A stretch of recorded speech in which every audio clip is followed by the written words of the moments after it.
Mag-iingat ka, Maria. Sa tingin ko, hindi tayo bubuhayin ni Rosario kapag natalo tayo sa kanya. Kaya kailangan nang ilabas na rin natin ang totoo nating mga lakas. Dahil hindi basta-bastang kalaban si Rosario. Sambit din ni Damulag kahit umuusok na ang kanyang ilong sa sobrang galit dahil hindi siya pinapansin ni Rosario. Bagkus ay binigyan pa nito ng proteksyon si Helen upang hindi nila ito tuluyang mapaslang. Alam ko iyon, Damulag, kaya huwag kang mag-alala sa akin dahil hindi niya ako magkagalusan kahit kaunti man lang. Dahil tatapusin ko na siya agad upang makuha na natin ang pakay natin rito. Sagot naman ni Maria at nilabas na rin niya ang kanyang enerhiya upang harapin si Rosario ng kanyang buong lakas. Kapag naumpisa ng laban natin sa kanya, ay siguradong dadanak ng sariwang dugo. Muling sigaw ni Damulag habang nilalabas na rin ito ang kanyang totoong kapangyarihan upang tulungan si Maria na patayin si Rosario. Alam niyo ba kung bakit mga diablo tayo at mga immortal ay nakakaramdam din tayo ng matinding sakit kapag natamaan tayo ng mga sandata at mga malalakas na atake ng gumagamit ng kapangyarihan? Kaya ipaparanas ko rin sa inyong dalawa kung ano ang tinatawag na sobrang sakit kapag tinamaan ito.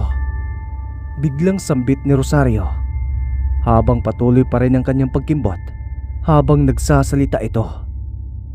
Ikaw ang makakaranas nun, Rosario. Ipapatikim ko sa iyo ang mga pinagsasabi mo.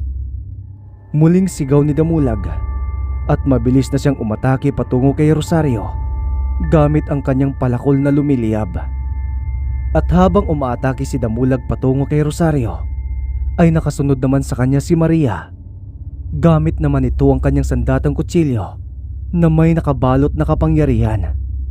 Iniisip nilang dalawa na kapag pinagsama nila ang kanilang lakas at kapangyarihan, ay madali lang nila matatalo si Rosario at madali lang nila itong mapapatay. Kaya sabay silang nakangiti dahil alam nilang dalawa na dito na magwawakas ang buhay ni Rosario kapag tinatamaan ito ng kanilang mga kapangyarihan. Kaya mas lalo pa nilang pinalakas ang kanilang espiritual na kapangyarihan para mapatay nila si Rosario nang walang kahirap-hirap. Uy, parang seryoso talaga kayong patayin ako ah. Ngunit nakakalimutan niyo yata na ang mga alaga kong paniki ay nakapalibot sa inyong lahat. Kaya bago pa kayo makalapit sa akin, ay tanggapin niyo ito. Sonic Wave! Biglang sigaw ni Rosario habang namumuo sa mga bunganga ng mga paniki ang pahugis na bilog na animoy tunog na lumilikha ng kapangyarihan ng hangin na kayang dumurog ng mga bato. Umilag ka, Damulag! Biglang sigaw rin ni Maria nang makita niya na patungo na sa kanilang dalawa ang sonic wave na pinakawala ng mga alaga ni Rosario. Putik! Hindi! Sambit naman ni Damulag nang makita niya na nasa harapan na niya ang malakas na sonic wave ng mga paniki na kayang wasakin ang lahat na kahit kaluluwa pa nito. Kaya halos nanlaki ang mga mata ng lahat ng mga naroroon nang solidong tumama sa katawan ni Damulag ang malakas na sonic wave ng mga paniki, na kahit sila ay nakaramdam din ng sobrang takot sa lakas ng pagsabog ng tumama ito sa katawan ni Damulag. Subalit mas nagulantang silang lahat nang biglang tumayo si Damulag na halos lantang gulay na ito at hindi kalayuan sa kanilang kinaroroonan. Kaya napabilib silang lahat dahil sa sobrang lakas din ng katawan ni Damulag, sapagkat sa sobrang lakas na ginawang pag-atake ni Rosario ay nananatiling buhay pa rin ito. Bilib na talaga ako sa iyo, Damulag. Kahit tila bomba na ang sumabog sa katawan mo, ay nakakatayo ka pa rin. Kahit maliit talaga ang iyong utak, ay nabawi mo naman sa taglay mong lakas at tibay ng iyong pangangatawan. Nakangiting sambit ni Rosario dahil alam niya sa kanyang sarili na hindi na makakalaban sa kanya si Damulag dahil sa tindi ng pinsala nito sa kanyang katawan sa ginawa niyang pag-atake dito. Tampalasan ka, Rosario. Kapag nabawi ko ng lakas ko, ako na mismo talaga ang papatay sa'yo. Nanghihinang wika ni Damulag habang nandidilim na ang kanyang paningin sa tindi ng pinsalang natanggap nito. Huwag ka nang magsalita, Damulag. Bawiin mo muna ang iyong lakas habang nagpapagaling ka dyan ng iyong mga pinsala sa katawan. Ako na muna ang bahala sa kanya. Sabat naman ni Maria at mabilis niyang ginamit ang kanyang kapangyarihang bilis upang makalapit siya kay Rosario. Alam kasi niya sa kanyang sarili na hindi siya mananalo kay Rosario kung sa malayuan siya makikipaglaban. Katulad kasi ni Damulag ay magaling lang sila makipaglaban sa malapitang labanan. Hindi kasi sila katulad ni Rosario at ni Helen na may biyayang kapangyarihan na ipinanganak sa mundong yon. Magaling. Yan ang gusto ko sa iyo, Maria. Nagiging seryoso ka na sa ating laban. Halika rito. Lumapit ka. Nakangiting sambit na naman ni Rosario habang pinakikiramdaman niya kung saan banda aatake ang diablo ng mga pusa dahil sa bilis nitong pinapakita sa kanya. Kahit nakangiti si Rosario, ay nararamdaman pa rin niya ang kaba dahil hindi na masundan ng kanyang mga paningin ang bilis ni Maria habang patungo ito sa kanya. Kaya pinagpapawisan na rin siya ng malagkit dahil alam niya na kaya siyang patayin ni Maria sa isang atake lang kung may pagkakataon ito. Kaya mabilis na naman niyang ginamit ang kanyang mga paniki upang atakihin si Maria para mapigilan niya mga balak nitong pag-atake sa kanya. Subalit laking gulat ni Rosario nang biglang hinarang ng mga alagad nitong mga diablo ang kanyang mga paniki. Nakusan lang sumasabog kapag nakalapat ito sa mga buhay na mga nilalang. Putik. Ginagamit ni Maria ang kanyang kapangyarihang telepatiya na kayang makipag-usap mula sa isipan. Kaya alam ng kanyang mga alagad kung saan ito pupunta upang salubungin ang mga paniking sumasabog. Sambit ni Rosario sa kanyang sarili dahil hindi makalapit ang kanyang mga alagang paniki kung saan naroroon ang diablo ng mga pusa. Dahil hinaharang ng mga alagad itong mga diablo ang kanyang mga pag-atake para maprotektahan lang ang kanilang pinuno na hindi ito tamaan ng mga sumasabog na paniki. Tapos ka na! Biglang sigaw ng diablo ng mga pusa habang nasa likuran na ito ni Rosario na akma na siyang tatagain ng sandata nito. Subalit bago pa man tumama ang sandata nito sa katawan ni Rosario, ay bigla na lang lumitaw sa harapan ni Maria ang manok na si Rafaela at bigla na lang siyang sinabong sa mukha.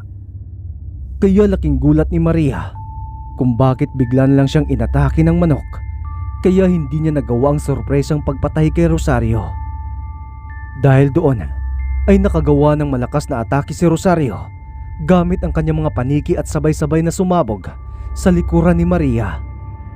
Kaya nakatanggap ng matinding pinsala si Maria dahil sa manok na bigla na lang siyang inatake nang hindi niya namamalayan. Kasabay rin noon ay hinawakan ni Rosario ang manok upang hindi ito madamay sa pagsabog ng mga paniki, habang patuloy pa rin na inatake si Maria upang wakasan na ang buhay nito. Tulungan niyo si Maria! Magmadali kayo! Habang buhay pa siya! Biglang sigaw ni Damulag sa kanyang mga alagad nang makita niyang diablo ng mga pusa na halos hindi na ito makagalaw sa kanyang kinatatayuan dahil sa patuloy na pag-atake sa kanya ng mga paniki, habang patuloy pa rin sa pagsabog kapag tinamaan siya ng mga ito. Hindi na siya makakawala sa mga paniki na yan dahil inutusan ko silang lahat na tapusin na ang kanyang buhay. Nakangiting wika ni Rosario habang pinagmamasdan ang kanyang mga paniki na sumasabog sa katawan ng diablo ng mga pusa. Bakit napunta si Rafaela doon?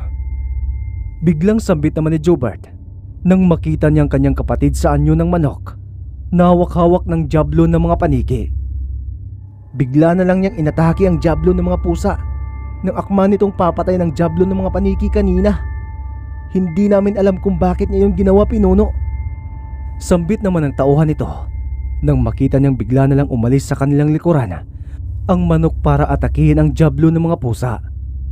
Bakit naman niya ginawa yon? Kayong lahat, umanda kayo sa pakikipaglaban. Tiyak na mapapalaban tayo sa mga jablo dahil sa pakikialam ni Rafaela sa kanilang laban. Pasigaw na sambit ni Jobert dahil napapalibutan na sila ng mga jablo dahil nakialam ang alaga nilang manok sa labanan ng dalawang malalakas na jablong naglalaban.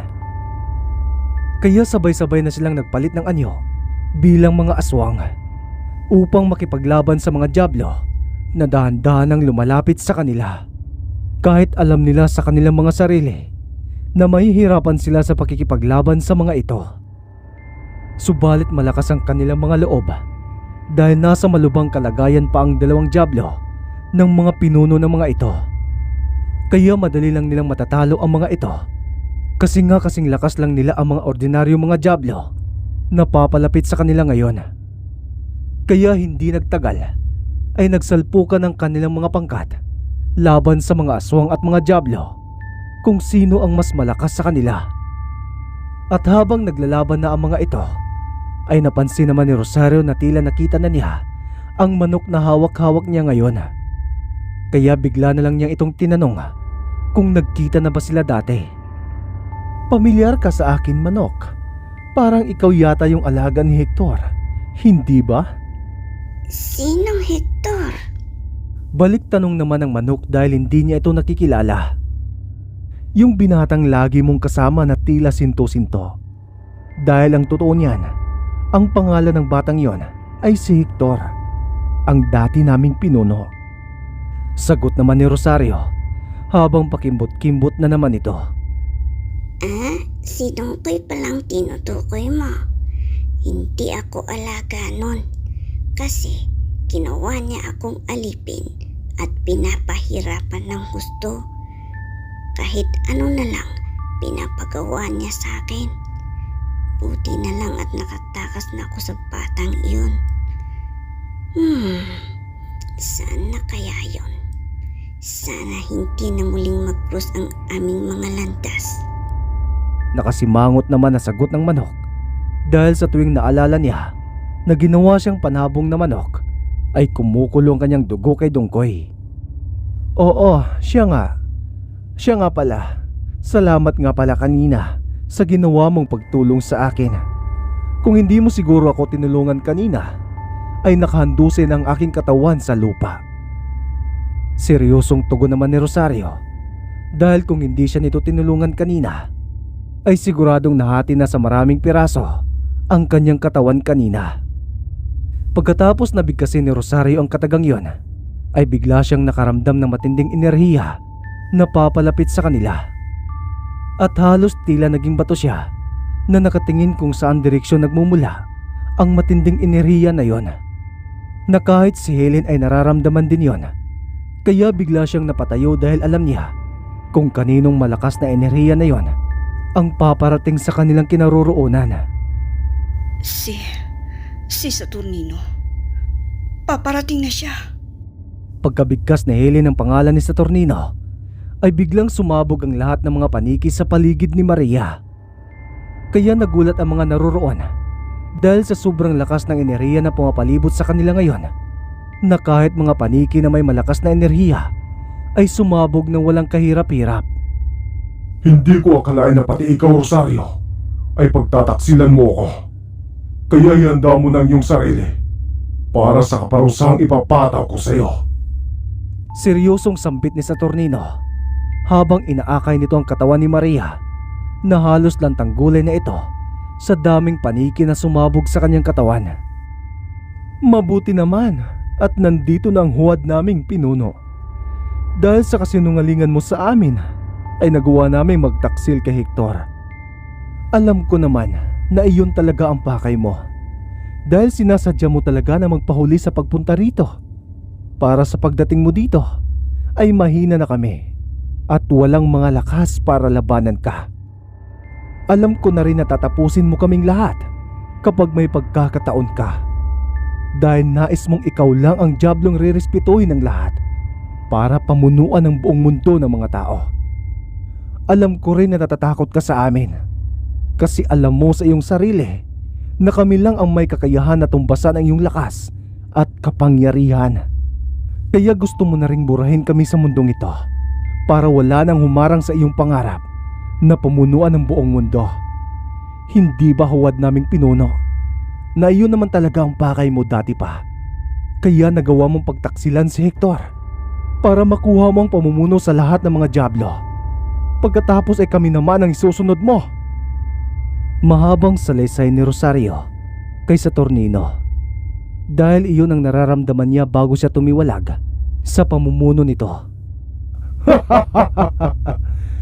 Parang tama ka. Sagot naman ni Saturnino sabay inatake nito ang dibdib ni Maria na nagdulot ng pagkabutas nito, kaya nakuha nito ang puso ni Maria nang walang kahirap-hirap. Pagkatapos noon ay bigla niya itong kinain para madagdagan ang kanyang lakas at kapangyarihan bilang isang Diablo. Kaya nagulat ang lahat ng naroroon dahil akala nila ay tutulungan nito ang Diablo ng mga pusa. Dahil ang akala nila ay tutulungan nito ang Diablo ng mga pusa, bagkus kabaliktaran pala ang kanilang iniisip. Dahil ito pala ang papatay dito ng tuluyan. Maria! Buti ka sa Saturnino! Bakit mo pinatay si Maria? Malakas na pagsigaw ni Damulag dahil nasaksihan niya kung paano patayin ang Diablo ng mga pusa at kung paano nito kinain ang kanyang puso. Huwag kang mag-alala, Damulag, dahil magkakasama pa rin kayong dalawa sa kabilang buhay ni Maria. Nakakalukong pagtawa na sagot ni Saturnino kay Damulag habang mabilis na siyang patungo sa kinaroroonan ni Damulag upang patayin na rin ito, sapagkat wala na rin itong lakas para ipagtanggol ang kanyang sarili. Sumpain ka, Saturnino. Pagbabayaran mo ang lahat ng ito balang araw. Mga huling kataga ng Diablo ng mga toro habang nakatingin ito sa kanyang puso na hawak-hawak na ng Diablo ng mga dragon. Paalam, Damulag. Sa muli nating pagkikita. Nakatawang sambit ng Diablo ng mga dragon kasabay ng pagkain din ito sa kanyang puso. Wala ka talagang awa. Papatayin kita, Saturnino. Biglang sigaw ni Helen at mabilis siyang inatake ang Diablo ng mga dragon habang tumatawa pa ito ng malakas dahil sa kapangyarihan nitong natanggap pagkatapos niyang kainin ang dalawang puso ng mga kapatid niyang mga Diablo. Helen, akala mo ba matatamaan at matatablan ako ng kapangyarihan mong ganyan? Huwag mo kong patatawanin dahil walang silbi ang ganyang kapangyarihan para sa akin. Matapang na sambit ni Saturnino at iniiwasan lang niya ng walang kahirap-hirap ang mga balahibo nitong pinapakawalan na tila isang ipo-ipo. Ako naman, tanggapin mo ito, Saturnino. Sonic Wave! Biglang sigaw din ni Rosario habang pinapagaspas niya ng mabilis ang kanyang dalawang pakpak upang makagawa ito ng malakas na tunog na halintulad sa kanyang mga alagang paniki para makagawa ito ng malakas na atake patungo kay Saturnino para wakasan na ang buhay nito. Dahil din sa surpresang atake ni Rosario na ganoon ay tinamaan niya si Saturnino ng solidong tama dahil hindi nito inaasahan na gagawin iyon ni Rosario. Kaya nagkaroon ng malakas na pagsabog. Kasabay noon ay napalibutan sila ng makapal na usok na halos hindi na nila makita ang bawat isa. Bingo, patay ka ngayon. Muling sambit ni Rosario dahil kitang-kita niya na tinamaan ng solidong tama ang katawan ng Diablo ng mga dragon sa ginawa niyang pag-atake. Subalit habang nawawala ang mga usok na nakapalibot sa kanila, ay laking gulat ni Helen at ni Rosario dahil nakatayo lang sa kanilang harapan si Saturnino na tila walang nangyari. Doon ay napagtanto nila na ang kakayahan ni Maria na bilis na tila isang kidlat at ang kakayahan ni Damulag na lakas ng pangangatawan na tila isang bakal ay nakuha ni Saturnino at ginagamit na niya ngayon sa pakikipaglaban sa kanila upang hindi ito makatanggap na matinding pinsala sa ginagawa nilang pag-atake dito. Iyon lang ba? Iyon lang ba ang kaya niyong dalawa? Parang kinikiliti lang ako sa ginawa ninyong dalawa. Kaya wag na wag kayong mag-aambisyon na matatalo ninyo ako. Sigaw ni Saturnino habang malakas itong tumatawa dahil pati siya ay hindi makapaniwala na ganoon siya kalakas ngayon kahit 2 puso pa lang ng Diablo ang nakakain niya. Dahil sa pagkain niya ng puso ni Damulag at puso ni Maria ay lumakas pa siya lalo. Papaano natin siya matatalo? Rosario! Nanginginig na tanong ni Helen sa Diablo ng mga paniki dahil alam nila sa kanilang mga sarili na ang pinakawalan nilang atake dito kanina ay iyon na ang pinakamatindi nilang atake. Magtiwala ka lang, Helen. Matatalo natin siya. Kaya huwag kang mawala ng pag-asa para hindi tayo matulad kay Maria at kay Damulag na pinatay lang niya ng walang kahirap-hirap. Seryosong sagot ni Rosario dahil pati siya ay hindi rin niya alam kung paano nila matatalo ang Diablo ng mga dragon na umaapaw na ngayon ang lakas nito at kapangyarihan. Habang nag-iisip sila ng paraan kung paano nila matatalo si Saturnino, ay bigla naman silang inatake nito nang hindi nila namamalayan. Nagulat na lang silang dalawa nang bigla na lang silang bumagsak sa lupa nang tinamaan sila ng kung anong bagay sa kanilang likuran. Doon nila napagtanto na gumagamit si Saturnino ng isang portal para atakihin sila ng palihim. At doon din nila napagtanto na pinatay na rin pala nito si Biason habang nagtatago ito sa kanyang portal kanina. Dahil ayaw nitong madamay sana sa labanan nila kay Saturnino. Subalit nauna na pala nitong patayin ang duwag na Diablo na si Biason bago pa ito tumungo sa kinaroroonan nila. Paano mo napatay si Biason kahit nagtatago ito sa kanyang portal? Sambit ni Rosario dahil sa pagkakaalam niya, kasama niya ito kanina nang tumungo sila sa lugar na yon. Subalit bigla na lang itong pumasok sa kanyang portal dahil ayaw nga niyang madamay sa labanan nila kay Saturnino dahil natatakot itong mamatay sa kamay ng Diablo ng mga dragon. Ang duwag na yon ay tumungo sa aking kaharian para ibalita na nahihirapan ang aking mga alagad na pasukin ang lugar na ito. Akala siguro ng duwag na yon ay makikipagsabwatan ako muli sa kanya. Alam ko naman na palihim niya akong pinagtataksilan. Kaya ayon, pinatay ko siya nang hindi niya namamalayan. At kinain ko rin ang kanyang puso para mapasa akin ang kanyang kakayahang makapaglakbay sa portal na siya lang din ang nakakagawa sa ating lahat ng mga Diablo.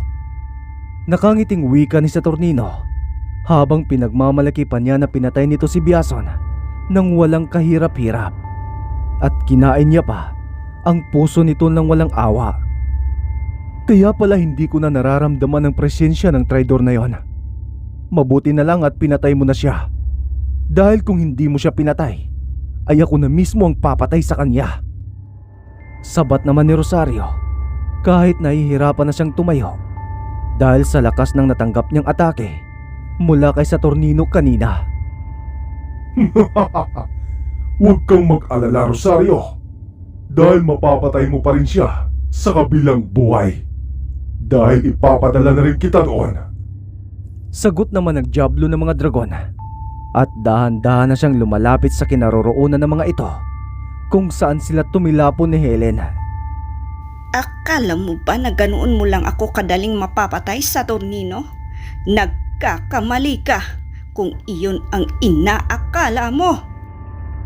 Sigaw ni Helen kasabay ng pagbulwak ng kanyang kapangyarihan sa kanyang buong katawan upang gumawa ng matinding atake. Subalit biglang nalaki ang mga mata ni Helen nang biglang may humawak sa kanyang leeg. Halos hindi na siya makabigkas ng sagradong dasal, kaya biglang naglaho ang kanyang kapangyarihan sa kanyang katawan dahil walang boses na lumalabas sa kanyang bunganga. Alam ko na ang kapangyarihan mo, Helen. Dahil kapag hindi ka nakapagbigkas ng sagradong orasyon mo, ay wala ring silbi ang iyong kapangyarihang taglay. Nakangiting wikang muli ni Saturnino habang dahan-dahan na siyang lumalabas sa portal niyang ginawa upang masakal niya ng walang kahirap-hirap ang jablo ng mga ibon upang hindi ito makapagsalita ng orasyon. Bitawan mo siya, Saturnino! Tampalasan ka talaga! Sigaw rin ni Rosario nang makita niya ang jablo ng mga ibon na halos mawala na ito ng ulirat sa higpit ng pagkakasakal sa kanya. Ngunit pagkasambit ni Rosario ng katagang yon, ay bigla rin siyang hinawakan sa liig ni Saturnino na ikinagulat niya dahil sa sobrang bilis nitong nakaatake patungo sa kanya. Sayang naman kung papatayin ko kayo agad. Mas gusto ko munang paglaruan ang buhay ninyong dalawa bago ko kayo papatayin. Pagkatapos ay gagawin kong pangimagas mamaya ang inyong mga puso para mas lalo akong lumakas bago ko haharapin ang bagong katauhan ni Hector. Nakakalukong pagtawa ni Saturnino habang mas lalo pa niyang hinihigpitan ang paghawak sa liig ng dalawang diablo para dahan-dahan ang mga itong mamatay nang walang kalaban-laban sa kanya.